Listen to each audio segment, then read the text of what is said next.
Hey, what's up, everybody? I'm back.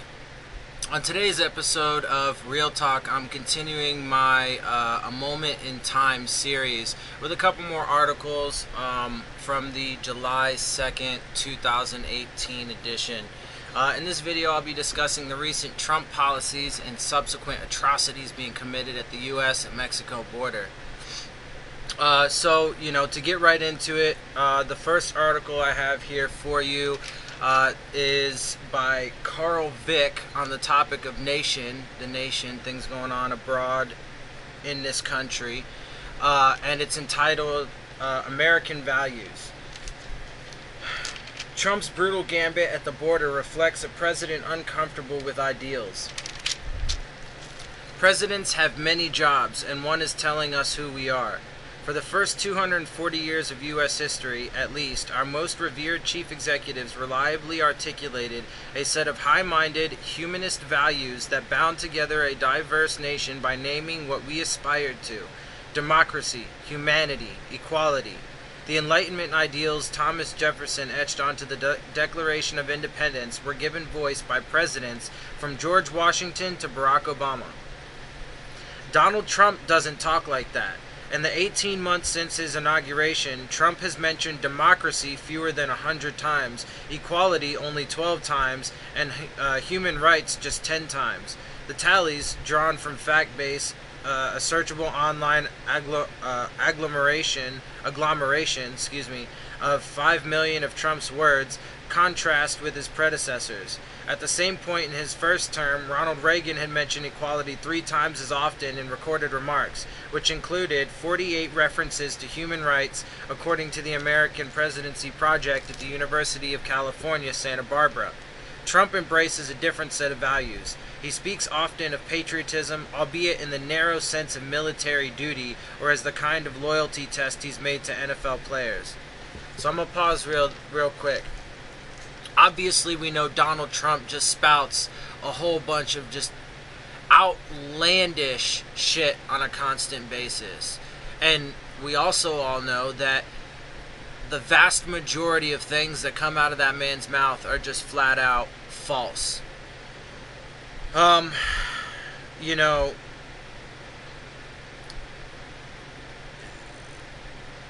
Obviously, if you guys, have watched any bit of my podcasts or know me or anything like that, then you know that, I'm a big football fan, so they obviously bring up the NFL, and the things that he was saying. I mean, he's literally sitting there taking a situation, right, in which these players are in all actuality trying to bring to the forefront of conversation through their actions, being that they're on a platform to do so,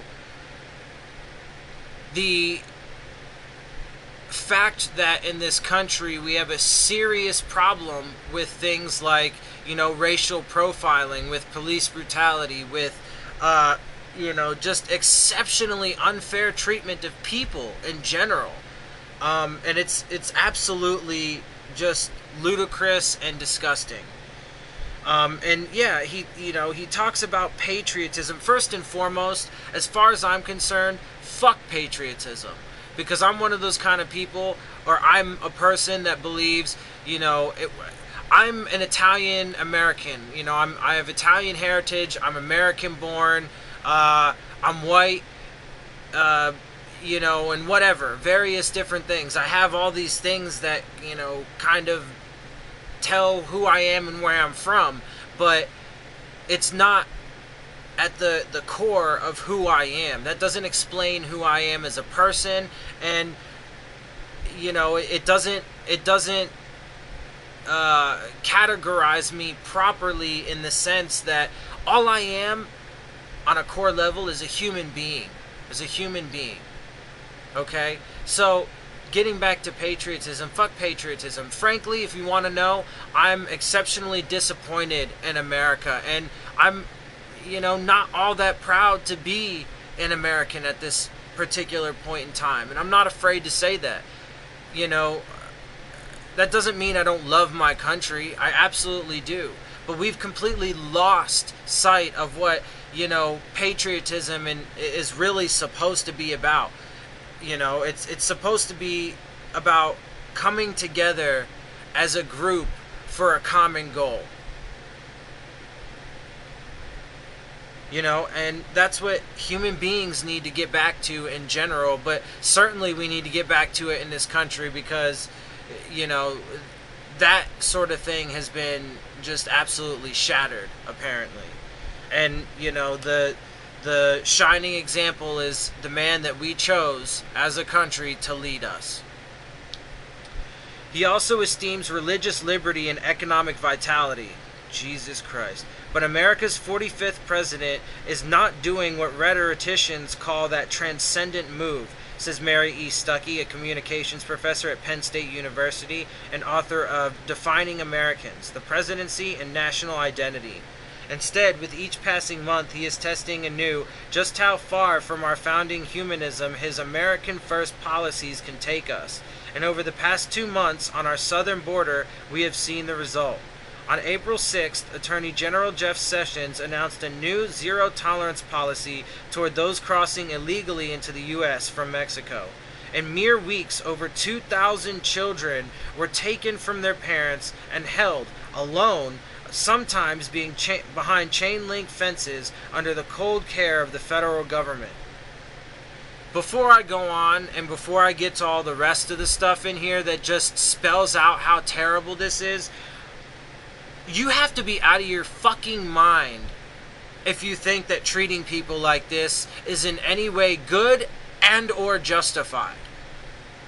In Texas, 3 tender age centers were set up for detained toddlers and infants. Incessant wails of mama and papa were heard on audio from a Customs and Border Protection detention center. An advocate told a child being led away from her mother crying, An advocate told of a child being led away from her mother crying so hard she vomited. In a case mocked by former Trump campaign manager Corey Lewandowski, the child taken from a parent was a 10-year-old with Down syndrome. So they think it's cool to just joke around about shit like that. Oh, no big deal. And fucking Jeff Sessions, when that motherfucker said, if you don't want your children taken from you, don't bring them with you. What kind of heartless, ignorant sack of shit says some shit like that? Well, we obviously know Jeff Sessions. Fuck that dude. The reality on the southern U.S. border was so difficult to reconcile with Americans' vision of themselves that Trump did not even make the effort. The president's first mention of the order to separate children from their parents was a May 26 Twitter post calling it horrible, even though he had personally authorized it. So he's a hypocrite. We all know he's a liar, obviously. He's a liar, he's a hypocrite, and he's just trying to save face a little bit. Oh, it's so horrible. Fucking clown. 3 weeks later, his motives were fully in the open. By driving attention to the border, his signature campaign issue, Trump aimed to force a vote on his long-promised border wall before midterm elections can undo the GOP majority in Congress. Interesting. Excuse me.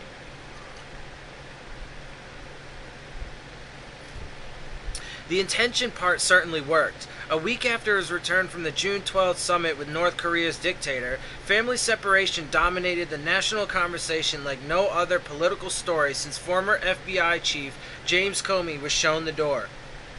A steadily building wave of revulsion washed over the political spectrum, from MSNBC to the editorial page of the Wall Street Journal to Franklin Graham and into the White House living quarters, when a spokeswoman for the First Lady said she called for a country that governs with heart.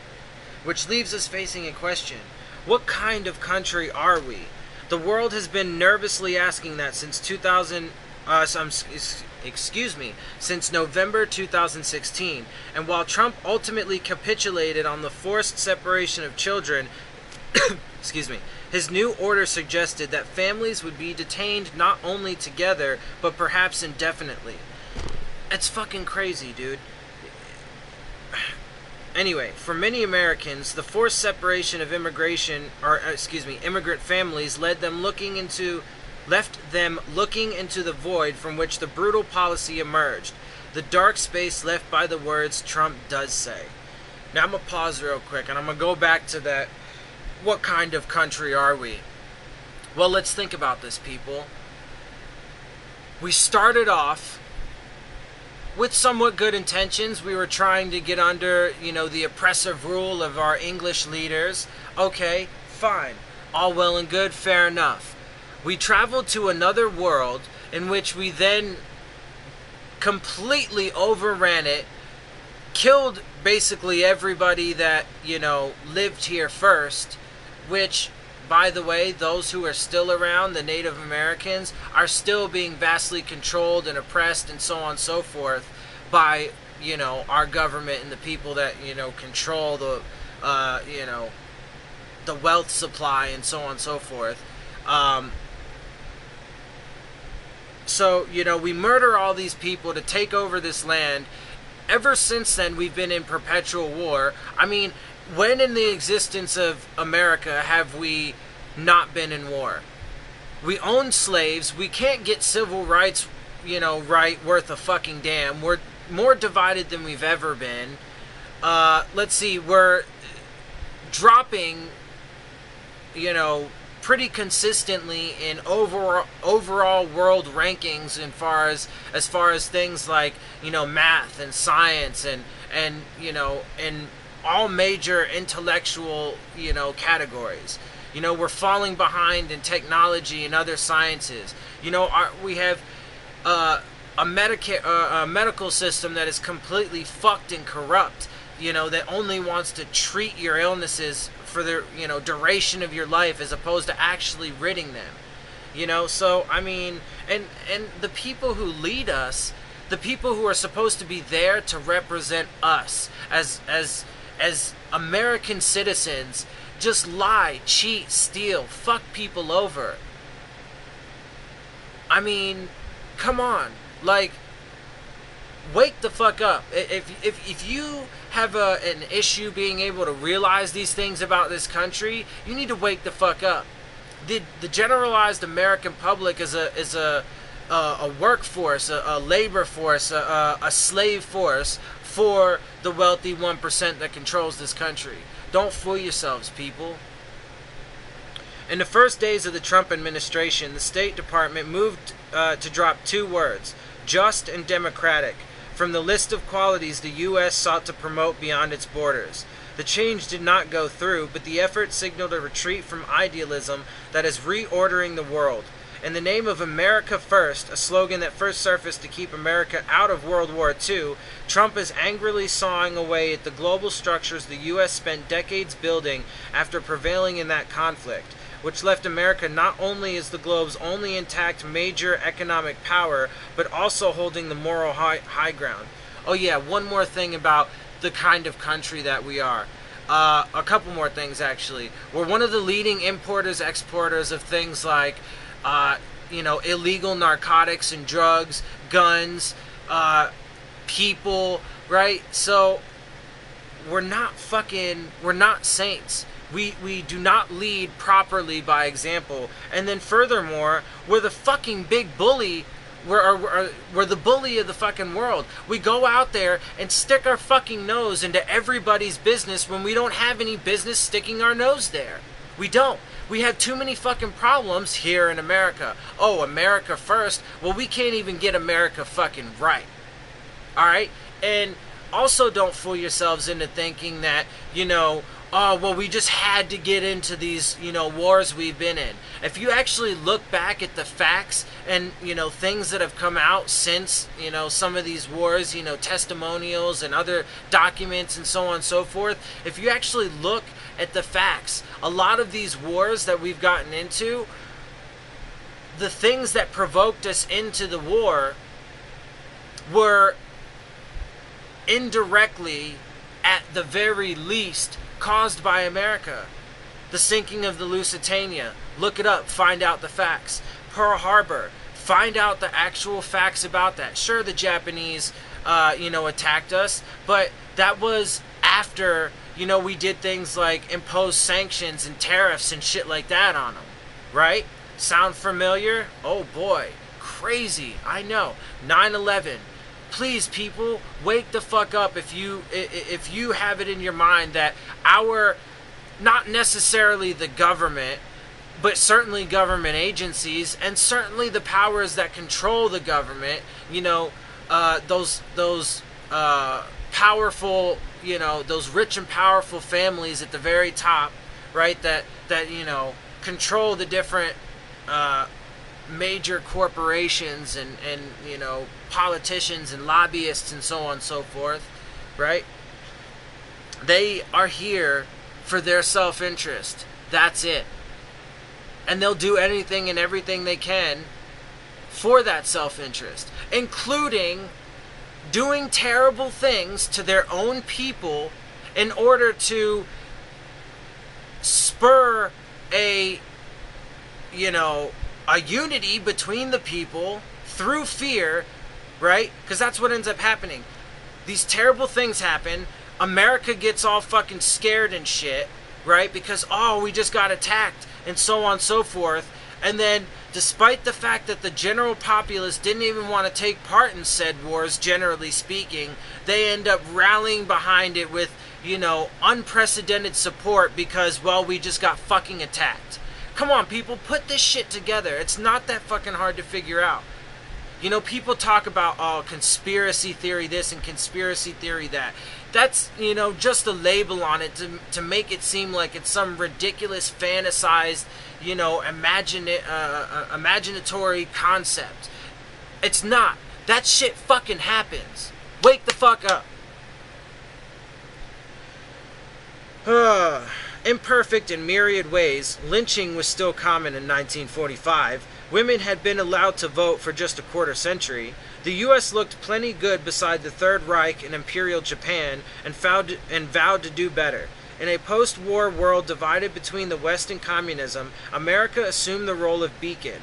Presidents spoke relentlessly of democracy, humanitarianism, and universal rights. Go to the United States, that's the place, was what Ivars Kalnin's parents heard in the displaced persons camp where the family lived for 5 years after World War II, having fled their native Latvia ahead of the Soviets. Kalnin's father, as a city official, was a target for the communists. The young family ended up in the southwestern Wisconsin hamlet of Burton, sponsored by the families of St. Paul Lutheran, where my father later preached. Kalnin's dad started out as a hired hand, doing the chores for local farmers that Mexicans now do, for half the wages a local would demand. His son, Ivars Kalnins, grew up to be a lawyer and ardent Trump supporter. My opinion, which is crazy. I find it crazy how, for example, I don't really think people in this country have anything to celebrate as far as America's concerned. Like, I'm referring to 4th of July. What the fuck do you have to celebrate as Americans? Celebrate the fact that you're alive, right? Celebrate the fact that you may be healthy. Shit like that, right? Be thankful for that. But this country ain't doing shit for you. This country ain't doing shit for the people. And this country is going to shit, people. So, get that shit fucking right. Alright? But I don't understand, obviously in Southern California, where I live, where I reside, there are, however many Hispanic people living here. Mexican, Spanish descent, whatever. I don't care, what you want to call it. Fuck labels. Alright?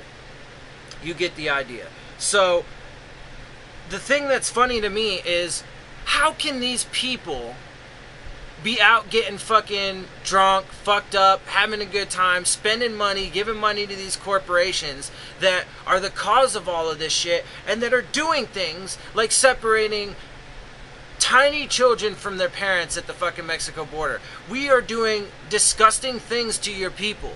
So I'm talking to you, all of my, Latina brothers and sisters. Why are you celebrating a country that is going to do that to your people? That is absolute insanity. Wake up. My opinion on immigration basically is, wait your turn, Kalnin says. We waited 5 years. I don't have any time or use for people sneaking in. You can't blame them for wanting a better life. On the other hand, we can't take in the whole world here, because everyone wants a better life. It's up to them to make the place they're from a better place. Sure, everybody should do a part to make where they are better, but America is supposed to be the land of the free. It's a country that is a melting pot of nothing but immigrants, and we are supposed to be the shining example in the world. We're supposed to be the big brother, not the big bully. Right? So we're supposed to be the ones to show the world compassion, empathy, sympathy, love, right? Instead of hatred, greed, and all this other shit. It's fucking crazy. And the funny thing is and then you see now all these other countries that are you know, taking the American fucking, you know, lead. These leaders are in different places around the world coming into power based off of this American model. It's fucking, it blows my mind, and it's absolutely disgusting. Counan's journey from refugee to Trump loyalist is as complex and nuanced as the immigration issue then and now. His grandmother, who had suffered a nervous breakdown from incessant shelling, ended up in Britain, having been told the U.S. was not accepting refugees who were disabled physically or mentally. So there's your family separation, he says. I've been through it. It happens. That doesn't make it right, homeboy. Jesus Christ. But it was a Republican, Reagan, who extended amnesty to undocumented immigrants, and a Democrat, Obama, who deported more immigrants than any previous president and detained families, a policy abhorred by liberal critics. Real quick, I'd like to say another thing. I liked Obama. I voted for him both times, and I thought he had a real chance to make some real change. I've come to realize over the course of my life and with the things that I've witnessed, that with the way that our political system is built and structured, with only two viable parties, it can never work. Democracy can never truly work. First of all, you don't have enough representatives for the vast diversity that we have in this country. Secondly, if you think about it, all that ends up really coming about is we have the Republicans and Democrats that I like to refer to as the good cop, bad cop of American politics, American democracy. Excuse me. And if you can't figure it out, what I mean by that is the Democrats are the good cop and the Republicans are the bad cop. The Republicans are the outwardly, you know, selfish, greedy, fuckhead assholes, you know, that don't care about civil rights and shit like that. A lot of them tend to be just Bible-thumping, racist bastards, right? You know, they're the bad cop, and then, you know, the motherfucking Democrats, the good cop, anytime that they get into office, sure, they do some cool things, they do some nice stuff, but it's just breadcrumbs to me. It's just little breadcrumbs feeding the population and frankly insulting our intelligence, telling us to our face, hey, you know what? We're going to just give you this little bit so that way you don't rise up as a people and overthrow us. So that way you don't, despite the fact that you have a right to, as according, you know, or as per our Declaration of Independence, you have a right to overthrow the government when they are not, when they are proving to not take your best interests at heart and act accordingly, right? They don't want that. That's why the government is a puppet for the powers that control this country, all facets of it, companies, government, media, all of it. You know, they don't want us to be healthy or analytical thinkers. They want us to be fat, lazy, selfish. They want us to be preoccupied with all forms of entertainment, right? They don't want us to be able and willing and capable to rise up and take them out of power. Think about it. Good Lord. Where was I? But Obama also spoke of America's lofty values with an eloquence that intentionally sought to echo Reagan. Nobody did this like Ronald Reagan did, says Stuckey. Reagan could talk about national identity in ways that even liberals would nod their head and say, yes, I see myself there. By contrast, Stuckey says, Trump doesn't reach for America's loftier values in an attempt to unify. Trump isn't interested in those things, she adds. He speaks almost exclusively to his base. That suits the base just fine. All these grandiose speeches, says Calnins, who counts himself among those who relish that Trump does not sound like a politician, that's absolutely crazy. Even Bush, who wanted to be the aw shucks guy, It was all in there. A nice half-hour speech saying absolutely nothing. So you really want the people that fucking lead the country and, you know, push for laws and you don't want them to fucking talk about anything with substance to it? You don't want them to discuss fucking real life shit that affects you? Go fuck yourself, dude. Really?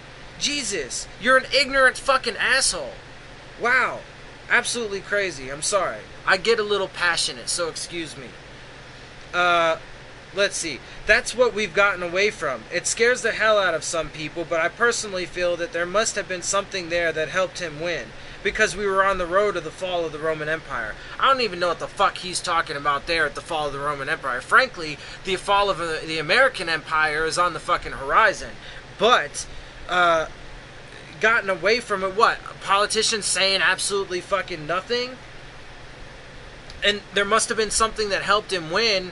Yeah, sure. People being marginalized and laws that, you know, create fucking all kinds of crazy voter registration conflicts so that way, you know, people can't come out to vote. Politicians dividing a country, you know, instead of trying to unite them. Let's see. Foreign countries, you know, fucking around in our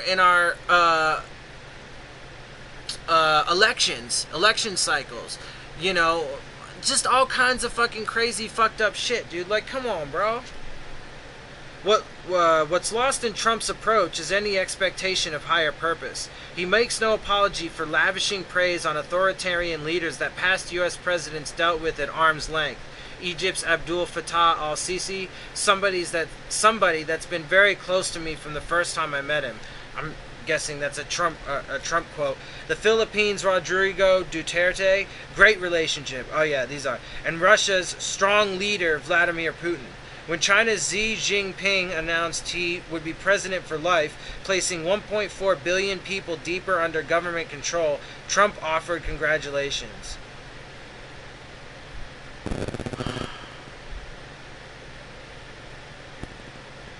American deference to authoritarian rulers now extends even into the nation's capital. When Turkey's Recep Tayyip Erdogan directed his security detail to beat protesters in full view of the press on a Washington, D.C. street on May 16, 2017, there were no consequences. Federal charges against his bodyguards were dropped in March, a day before Erdogan was scheduled to meet with Trump's Secretary of State. So that is people that commit crimes. That is just one example and a smaller example compared to some of the big time shit that these people, you know, some of these people have done. But that is an example of somebody who commits a crime and is not held to the legal standards because they're friends with some fucking powerful person that, you know, is a complete selfish, you know, maniacal bastard. The story we tell the world is also the story we tell ourselves. Trump began June by blowing up the G7 gathering of the world's leading democracies by refusing to sign a joint statement endorsing shared values of freedom, democracy, the rule of law, and respect for human rights, and our commitment to promote a rules-based international order. Like, how do people think, like, you're just gonna flat out, you know, object to or pull yourself out of things that are just blatantly good and then call yourself good and saying you're going to do things for the better interest of people and so on and so forth? It's crazy. He slapped tariffs on Canada, Mexico, and the European Union, advised France to drop out of the EU, and urged Germans to support right-wing anti-immigrant parties intent on deposing Chancellor Angela Merkel. He's causing worldwide chaos. He's going to start the Third World War, people. He's going to. And guess what? You put him there. The leaders of France and Canada replied by citing values, but Trump had moved on to Singapore, where he praised North Korea's dictator Kim Jong-un, whose regime actively operates a network of gulags, as a funny guy, very smart. His country does love him. You see the fervor. What values does America's billionaire president embrace in place of the founders? A kind of gimlet-eyed competition. Trump purports to run the country as a business, the most meaningful metric being exports versus imports. If you have more than your counterpart, you're a winner, and the other guy a loser. But even in the bloodless world of accounting, goodwill has a place on the ledger. The left side, it's an asset, and the U.S. may be writing down a loss. Its economy is strong. The people pitching up at its borders surely count as proof of that. It was Alexis de Tocqueville, the French observer of the early American character, who recognized the danger of placing too much value on business, law and order at the expense of the higher values. Warning of the country's obsession with material gain and the enforcement of order necessary to pursue it, he wrote, "A nation that asks nothing of its government but the maintenance of order is already a slave at heart." Which is why the test posed with Trump's zero-tolerance policy is as much about our future as it is about the tragedy of the families separated by its implementation. Trump may have been backed down on the specific practice of family separation, but the larger question remains. In the balance between the integrity of the U.S. border with Mexico and a parent's love for a child, where will we come down? Without a border, you don't have a country, the president wrote on June 19th. Everyone knows that. The question is, what kind of country? And I say, fuck it. Fuck countries. Let's be human beings. Let's take care of each other no matter what, no matter who we are, no matter where we're from. And let's heal our planet, the thing that gives us life, sustains us life. Alrighty. Moving on to the next article. The second article I have for you today is by Maya Rodan on the topic of immigration, entitled "The Facts About Trump's Border Policy." On April 6th, Attorney General Jeff Sessions ordered the adoption of a zero-tolerance policy that calls for prosecuting anyone who enters the U.S. illegally. Because children cannot be jailed alongside adults, families were separated under the policy. Between May 5th and June 19th, more than 2,300 children were separated from their parents, according to the Department of Homeland Security. On June 20th, after an outpouring of criticism, President Trump signed an executive order to end the separation of families at the border and allow parents and children to be detained together indefinitely. I don't know why you would think that's any better. Here's how the policy began, how it worked, and what it means going forward. Whose policy is this? The Trump administration's. President Trump blamed the crisis on a Democratic law that said that only Congress, and said that only Congress could change it. But there is no law that requires splitting migrant parents and children. The family separations are a consequence of the Trump administration's policy of prosecuting anyone who crosses the U.S. border illegally. Previous presidents dealt with the issue differently. The Bush administration also had a policy to prosecute anyone who entered the U.S. illegally, but it sought to limit family separations. The Obama administration, which faced criticism from immigrants' rights activists for its deportation and detention policies, primarily kept families together in holding facilities or released parents with ankle bracelets and GPS monitors. How does it work? When migrants are processed at the border, they are often detained within holding cells with chain-link style fences. After processing, adults referred for federal prosecution are handed over to the U.S. Marshals Service. At that point, they are separated from their children. The minors are then considered unaccompanied and placed in the custody of the Office of Refugee Resettlement, a division of the Department of Health and Human Services.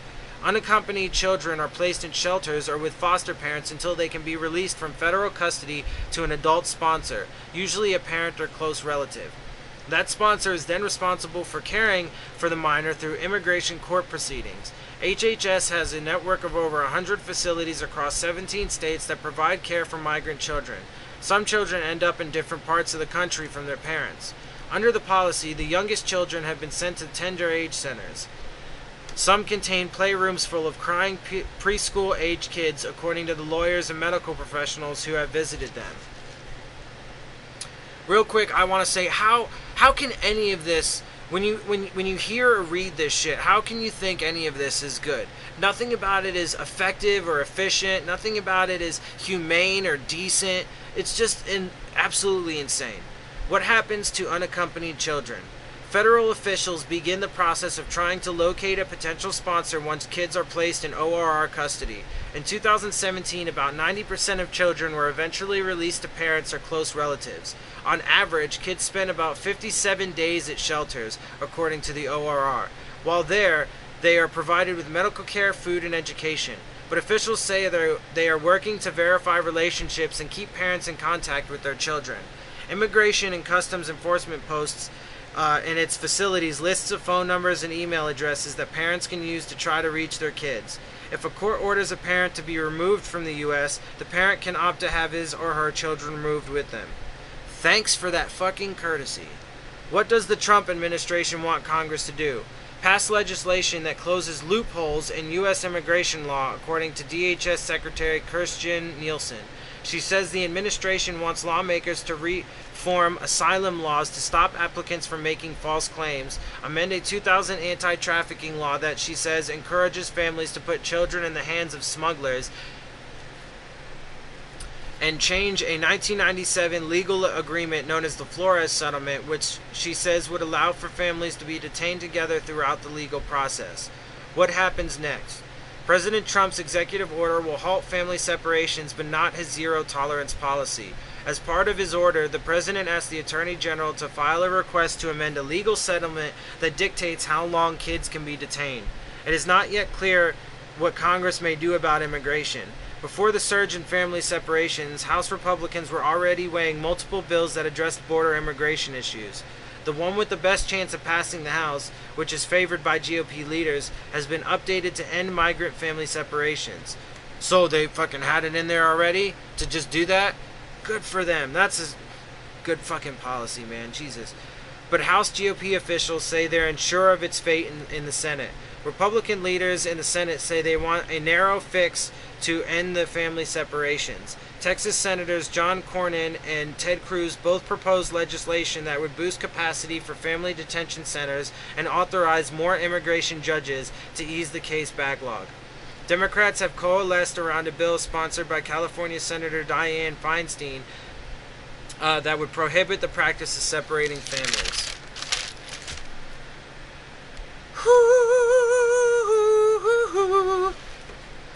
All right, man, got a little glimpse of my singing talent there. This is just crazy. I mean, I gotta take a quick breather. If you bear with me for just a second, I need to wipe my forehead. I'm sweating. I'm all worked up here. I need to take a sip off my water. Oh lordy. All right, we're just gonna keep rolling. The third article that I have is by Molly Ball on the topic of politics, and it's entitled Trump's Inhumane Border Policy Tests America.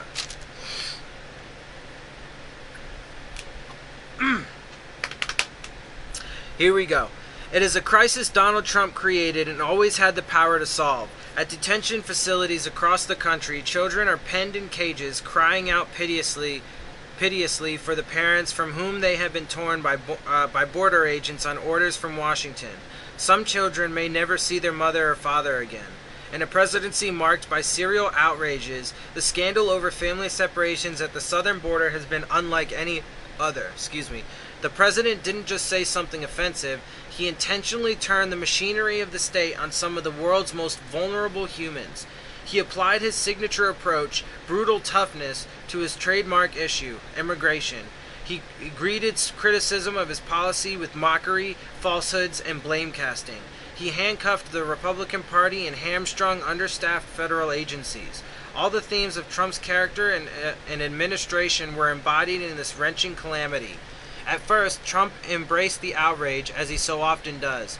Even as the pictures, video, and audio began to trickle out of the detention facilities and awful stories spread, a woman deported without her son, older children changing younger ones' diapers. Supporters predicted that Trump would stand his ground.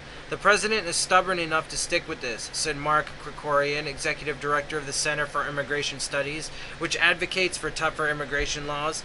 If they can weather this, they can just about weather anything. But the images of young children sobbing for their parents created an outcry that neither Trump nor his opponents anticipated. Re- recriminations, poured in, some of them from unexpected quarters. Evangelical leader Franklin Graham called it disgraceful. Former First Lady Laura Bush wrote a scathing op-ed. Even Melania Trump issued an unusual statement deploring the situation and working her husband behind the scenes, according to a White House official.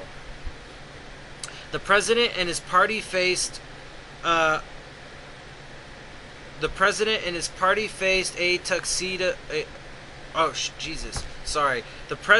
his party faced a toxic scenario in an election year that was already looking grim. It's political insanity, a top Senate Republican aide told Time. It will kill us. I hope so. And so Trump did something he has rarely done as president. He backed down from the fight. At the urging of advisors, because he realized he was going too far. I mean, everything he does is too far. But even for him, even he realized. That's crazy. Wow. Look at that. At the urging of advisors, he signed an executive order on June 20th in an attempt to end family separations and instead detain children and parents together. He made clear he wasn't happy about it. The dilemma is that if you're weak, Trump told Republican leaders in the White House cabinet room, the country is going to be overrun with millions of people. And if you're strong, then you don't have any heart. He's a fucking piece of shit. And that's complete bullshit. The inhumanity unfolding at the border has not just been a test for Trump. It has been, and will continue to be, a moment of reckoning for America. Trump has often...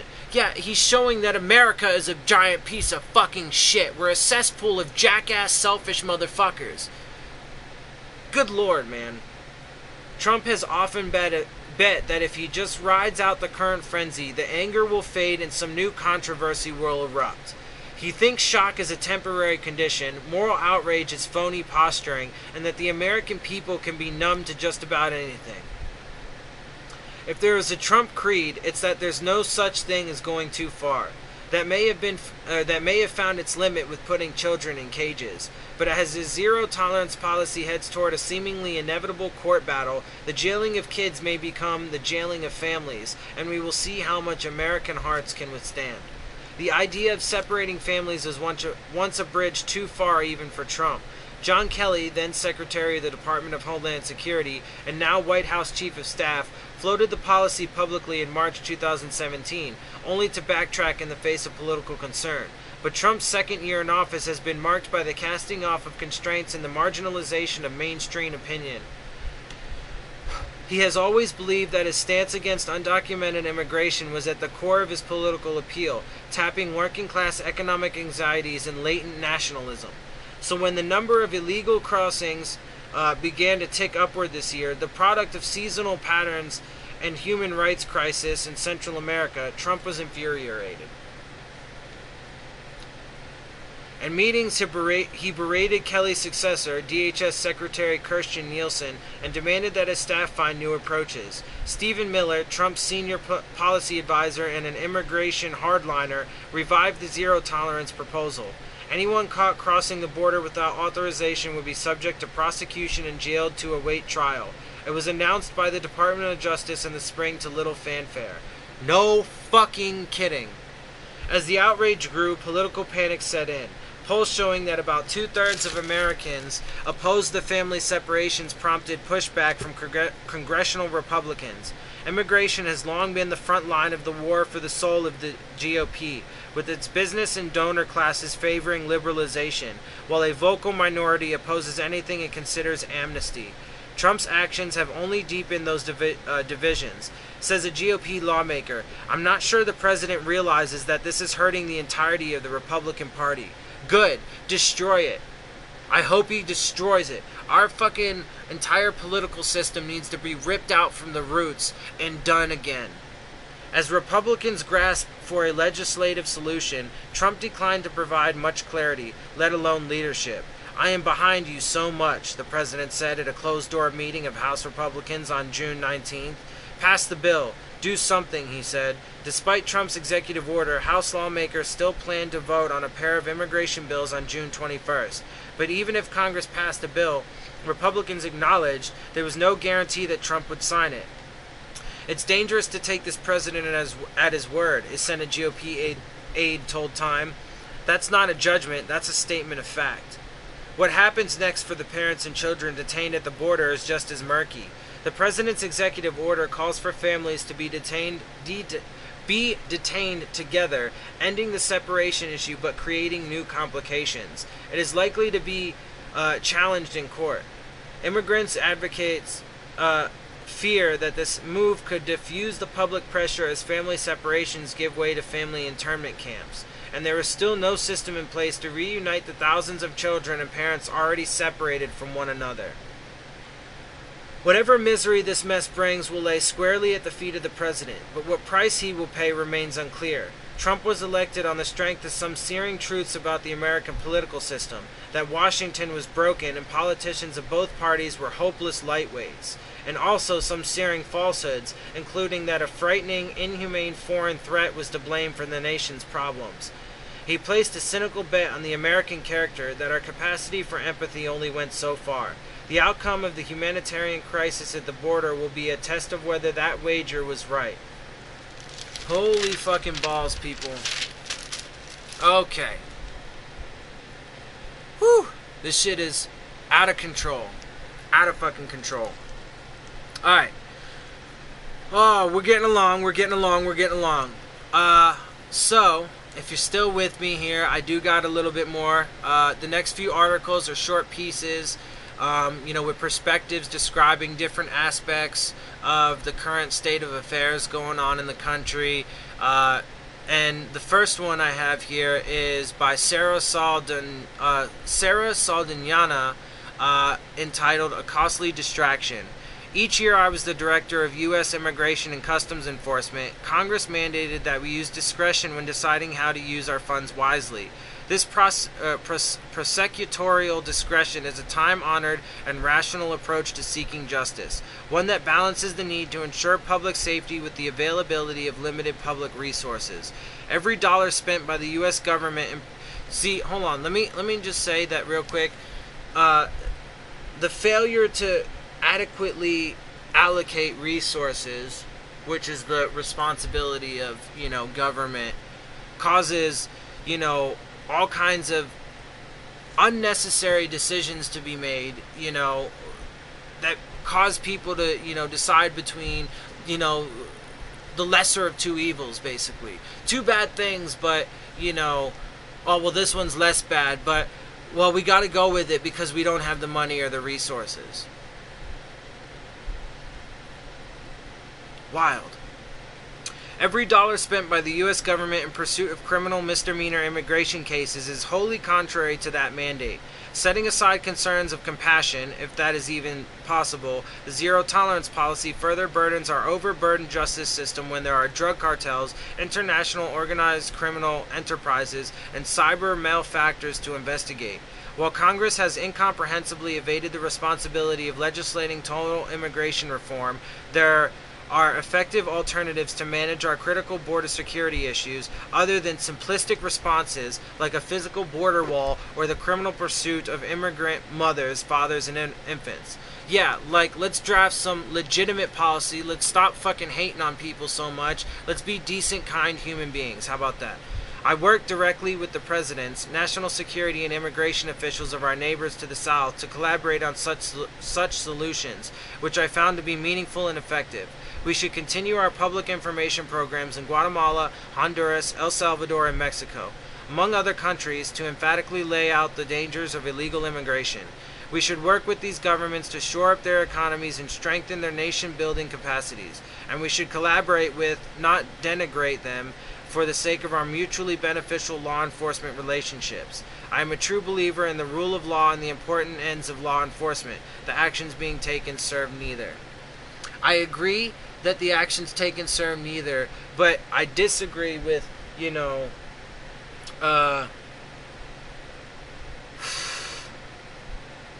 fact that, I've said it tons of times, so I'm not really going to repeat myself. Fuck borders, fuck countries. We should just all work together as people. Anyway, going on. The next one that I have for you is by Haley Barbour, entitled "The U.S. Should Prosecute Illegal Immigration as It Does Other Laws." I am for reforming legal immigration so that more people who come into the U.S. legally work, pay taxes, contribute to society. That's an alright start. We clearly need the labor, and there are a lot of immigrants who enter the U.S. legally who are very successful and are very good for our community and country. We need to do as much as we can to stop illegal immigration. It's a crime, and those who commit crimes in the U.S. should be prosecuted. The answer is to have secure borders and to improve our legal immigration system. Improve the system, yes, but again, we don't need to be fucking causing such distinct separation between us and other people, man. Come on. People who enter the U.S. illegally but have been good citizens, have not committed crimes, have paid their taxes, have supported themselves. They ought to have an opportunity to be treated just like anybody else who commits a non-violent crime. They should be put on probation and should have to pay a fine. That's a bit silly. At the end of that probationary period, if they've been good citizens, then they ought to be allowed to get in line to try and get citizenship if they want it. Those are the solutions. To have an open border is not one of them. Americans don't want people to commit a crime to not have to be held accountable. That is in line with American values. If somebody commits a crime, they should have to pay the consequences. I mean, stuff like that is just a bit, contradictory to me. I mean, some of the stuff that, is said, like, where is it? Hang on. Let me just... People who entered the U.S. illegally but have been good citizens, have not committed crimes, have paid their taxes, and have supported themselves, they ought to have an opportunity to be treated just like anybody else who commits a non-violent crime. So, the first contradiction is they said in there, have not committed crimes. So the only crime really committed is that they crossed the border illegally, which they're usually doing because they're trying to have better opportunities, and which America is supposed to be the land of, and get away from things like persecution, crime, and other crazy shit that happens where they're from. And then so they come over here, they're good citizens, haven't commit crimes, paid their taxes and support themselves. But they've still committed a crime, and so they should be prosecuted. Or, put on probation, charged money, and then given the option then later after their probation's over, hey, do you want to stay? And if so, well, then you got to go through this whole lengthy,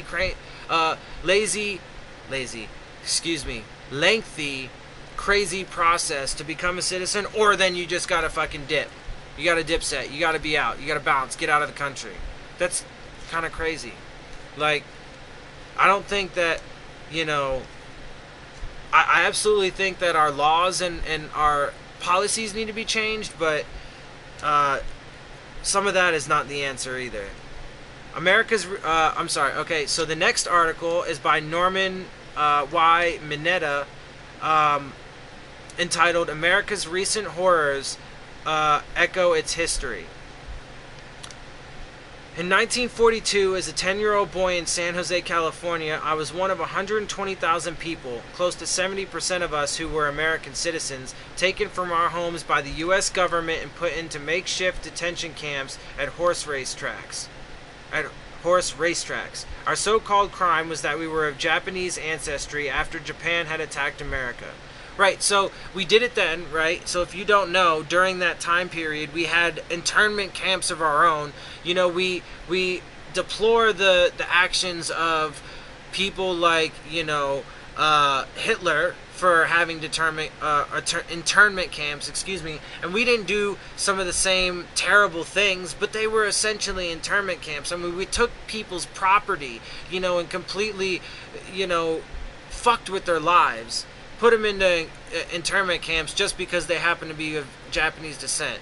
That's insane, people. Insane. When I was put into a camp, I was too young to be angry. I was afraid and confused. I was ashamed of being punished for somehow being different. Wow. That happens so much. Stop fearing our differences, people. Our difference, the diversity in humans is one of the beauties of humanity, not one of the bad things. It's crazy. 40 years later, the Federal Commission on Wartime Relocation and Internment of Civilians determined that there was no military necessity for our detention. It concluded that the causes for the internment were racial prejudice, hysteria, and a failure of political leadership. And that is what's happening now with the border, even though that has absolutely nothing to do with some other country attacking us or some enemy. It's just an enemy that is fabricated, that doesn't need to be there. Today the circumstances are different, but the causes are the same. From his first words as president to the recent suggestion that America is at risk of becoming a migrant camp, Donald Trump has trafficked in fear. We are up against them, and they are coming to get us. Absolutely crazy. Immigration, refugee resettlement, and maintaining national borders were some of the toughest problems I faced in my years as a member of Congress. To resolve those issues requires hard choices, tempered by compromise and political courage. America is at its best when it applies its democratic values, a can-do spirit, an open heart, and a helping hand to problems like these. It is at its worst when it forgets those values and acts like a frightened, angry nation with second-rate political leaders. Brilliant. Wise, wise words. We don't need 40 years and a commission to tell us what went wrong here. No shit, people. Look, first and foremost, it's very clear that human beings have a distinct issue with learning from our past. But we are in such a world today in which we have so much knowledge and information so easily accessible, and everything is so right in our face that we shouldn't have to wait for events to unfold before we realize whether it's right or wrong. Good Lord. Good Lord. We're such aware and intelligent creatures, yet we're super self-destructive and can't fucking figure simple shit out. Crazy. Woo! Okay. Now we have Our Mistaken Sense of Superiority by Robert C. Brack. I'm a judge on the criminal prosecution side of immigration. I don't do asylum cases. I don't do deportations. Those are the civil side. I only know what I see. In 2003, I was told by officials that only 3% of those who were caught coming into the country without permission were actually prosecuted. Since then, the penalty has gone from no consequence to a civil violation to a criminal violation. So see, it is upscaled. For the most part, the defendants in my court are not really criminals. Many of them have worked hard, but they are not well educated, and certainly they don't know how quickly the rules can change. So they make bad decisions, and they suffer consequences I just can't get my head around. Last week, I had a couple of fathers from Guatemala who had come with their sons who were 7 and 12 years old, about the ages of my grandchildren, whom they hadn't heard from in a couple of months. They didn't know where their children were. We can't keep enough Kleenex in the courtroom. Those who attack the immigrant population as being lawbreakers don't recognize that for years we left these laws unprosecuted, in part because of our insatiable demand for cheap labor. So, it's cool when it's convenient, right? It's cool, let these people come by when it's, when we can take advantage of them, use them for cheap labor, and, Jesus Christ, dude, come on. For a long time, we have benefited from their presence. I can't help but wonder, as we punish these people, do we really have the moral and legal high ground? No and no. Good question, my man. Alright, finally, by Ben Rhodes, America's Story Must Win Out. Barack Obama used to tell me that the job of the president was to tell the best possible story about who we are as a country, through our words and deeds. Absolutely. After the separation of children from families seeking to join the U.S. was embraced as the official policy of our government, we should ask ourselves what story we will tell. Indeed. President Trump's story is one of cruelty, that we may do something unfathomable to deter families from coming to America, to prevent them from seeking refuge that may help them survive, be it from political persecution, gang violence, drug cartels, or domestic abusers. History suggests that Trump's policies will fail. Downturns in migration almost always prove temporary as people adjust to changes in American enforcement. What doesn't change is the basic human impulse to pursue a better life in a place where they believe it's still possible. No deterrent can erase that desire, and for those whose lives are at risk in their home countries, nothing can cure that desperation. Yet Trump has proposed slashing the money budgeted under the Obama administration to help Central American nations improve their poor security, governance, and economic conditions that cause people to flee. Assistance that required crackdowns on corruption, migration, and human trafficking. As our government engages in the type of authoritarian practices that we used to criticize abroad, we are darkening the beacon we should shine for oppressed peoples everywhere. It is one of many ways to measure the price of this cruelty, yet still, people in need turn to us. Instead of ruining lives and risking our social cohesion at home, we should choose to be worthy of their belief in who we are. You would think, right? Whew, Lord have mercy on all our souls. By the way, I am not a God-fearing man, and I do not believe human beings have souls. But we need something, man, to awaken us as a people, not just as Americans, but as human beings as a whole. And we need to get to love. I would say back to it, but frankly, throughout humanity, hate, greed, envy, and all of those, terrible things seem to have superseded any of the good stuff. So I can't really say back to it. We need to get to love, people. Get to the love. Alright, well, that's the end of today's show. I would like to apologize if it was a bit lengthy, but there were some important things that needed to be discussed, as I'm sure you could tell. And as always, if you liked it, please, please, please like it, share it, subscribe, comment. I want to start discussions. I want to get people talking about this stuff, people. So please, the most important thing is subscribe to my channel. Please help it grow. Please help it spread. I am here for the betterment of everybody, and I want nothing more than that. So help me do that. Let's come together. Let's unite. Let's join together and make some real change. Alright, everybody. I'll see you guys again soon.